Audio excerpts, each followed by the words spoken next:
Hi all, Sreenarayana Guru open university BA second sem reading and writing ഇംഗ്ലീഷിലെ block 2 unit 2-ലെ പ്രധാനപ്പെട്ട question ആൻസറാണ് ഞാൻ ഷെയർ ചെയ്യുന്നത്.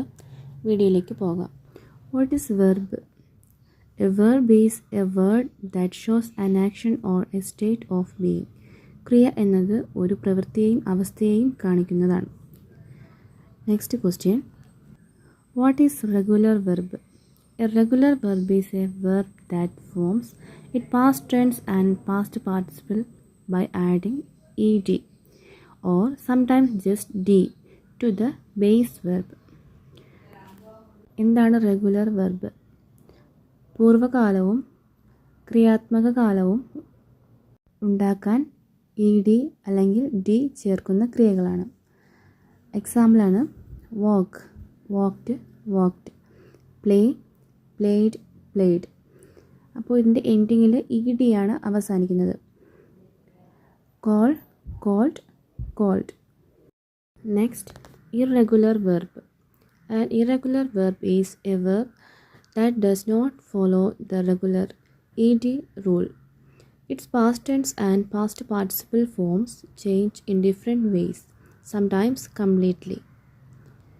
Go, went, gone. Eat, ate, eaten. Take, took, taken. Come, came, come. What is transitive verb? A transitive verb is a verb that needs an object to complete its meaning. Example, Raju bought mangoes. ഒരു transitive verb എന്നത് അതിൻ്റെ അർത്ഥം പൂർണ്ണമാക്കാൻ ഒരു object ആവശ്യപ്പെടുന്ന ക്രിയയാണ്. ഉദാഹരണം, രാജു മാമ്പഴം വാങ്ങി. വാങ്ങി എന്ന ക്രിയയ്ക്ക് മാമ്പഴം എന്ന കർമ്മം ഉണ്ടാകണം.